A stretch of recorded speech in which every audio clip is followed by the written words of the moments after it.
Welcome back to Shropshire Business Live TV. Now, our next guest is James Periton from Enable, which is celebrating a rather big year this year. It's their 30th anniversary. James, thank you for joining us today. Thank you for having me. So just give me a brief overview. What is Enable? Okay, so Enable was set up sometime in the 90s. I couldn't give you the exact date, but it was set up with the aim to supporting people into work and into employment, and really the kind of barriers that they might face. It is very much about enabling them to do so. It's over the years kind of expanded quite a lot. I think there's about 11 different teams. That's quite a lot, isn't it? Because I know they started with a small team, and as you say, it's grown over those 30 years. Massively. Tell me a little bit about your role at Enable. Right, okay, so I manage a team that is called the Restart Scheme. So Restart is, it was originally commissioned by the DWP to support those falling out of COVID. I think the idea initially was that everyone was not going to have a job to come back into, and actually everyone went back to their work. So it has sort of evolved. So we work with the DWP. They refer people who have been in what we call intensive work scheme for about 9 months or more. So they've been, obviously, there's some barriers there that need to be addressed. And we kind of give that additional sort of support, really. Obviously, the job centre are very busy. It's quite difficult for them to see the sheer amount of people and give that quality. So I suppose we really come in and offer that quality one-to-one time, get to know you, get to know what difficulties you're facing, and look to get you into work with that support. So it's kind of like them coming to you and then almost kind of holding their hand and getting them into yeah, into a definitely role. Yeah, so I mean, the very first thing we'll do is do a diagnostics, try and work out exactly what barriers you face. Everyone comes from obviously different walks of life. A lot of are, perhaps parents who are just really struggling because of that childcare element. It could be people that have, especially with the cost of living crisis, have really struggled with debt and things like this, and that is obviously always going to be the priority for you. Obviously getting into work would help, but when you need to face these things all the time, it can be quite overwhelming. Anxiety, it's such a breadth of different things. So what we like to do is we do this diagnostics and we figure out exactly what it is, and then we look at a targeted approach of how to remove these barriers.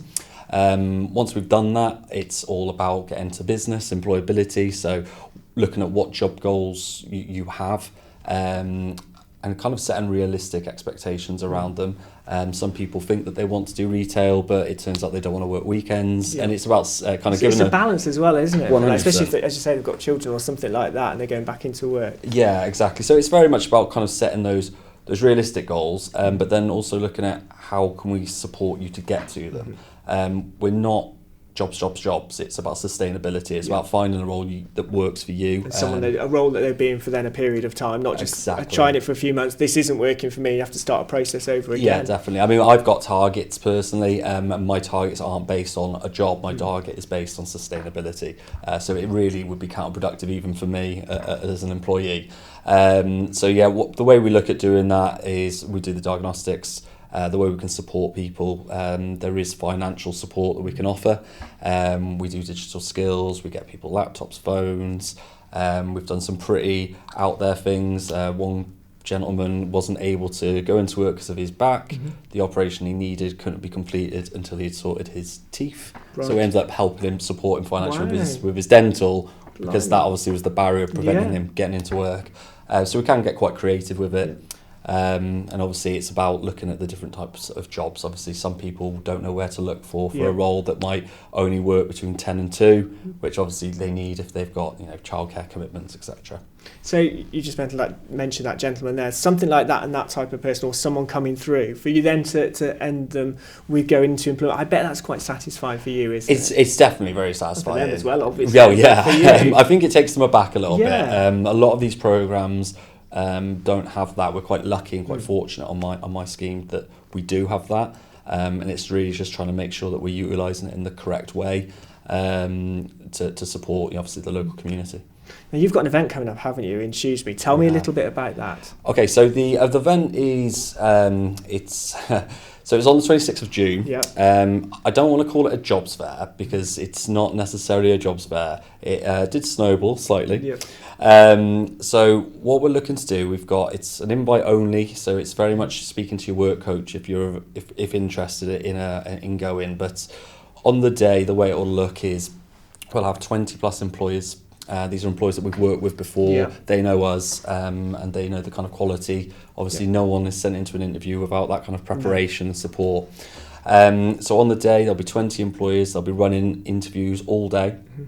But then there's some people who might not be ready for the workforce just yet. So we have got training providers coming.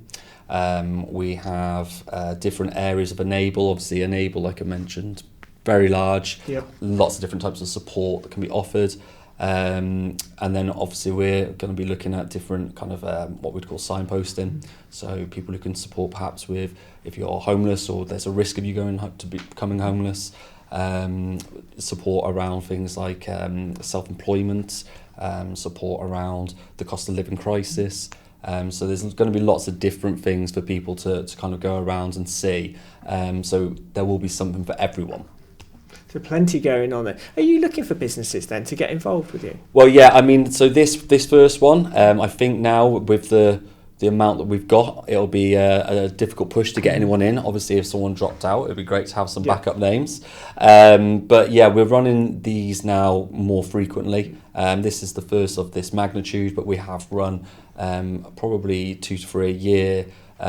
With about 10 to 12 employees anyway, very successfully. But we are going to look at doing this, on this kind of scale more frequently. We've got 6 bases, soon to be 7, all in the kind of Shropshire and Telford areas. So yeah, this will be something that we'll be looking for interest from employers who want to get involved. And is this an event that you could then maybe move to somewhere like Bridge North or Oswestry and spread it out across the county? Yeah, that's the plan. Obviously this is the kind of the ground zero, the first one to kind of get those iron those kinks out. But yeah, moving forward, obviously we've got bases in Oswestry, Market Street, and Whitchurch, Bridge North, Ludlow, and we will be expanding into the surrounding areas as we move. So yeah, definitely something we want to do in the future. And if someone does, like a business wants to get involved, can they just get in touch with you guys or Enable? Yeah, they can get in touch with Enable. We have our own employer engagement team, and they will, you can go to Enable or you can go to Mark Gibson, who is, or Mel Tolley, who are our employer engagement officers at the moment, or myself. But yeah, anyway, you will find your way to them, and they will find that they're very good at kind of getting to know you as a business, and working what is it that you specifically need. Every customer would be pre-vetted first anyway, so obviously there's lots of different criteria. A lot of the time people can go through all the interviews, they can do all this, and then they get to the end of it and there's something that just means it won't work.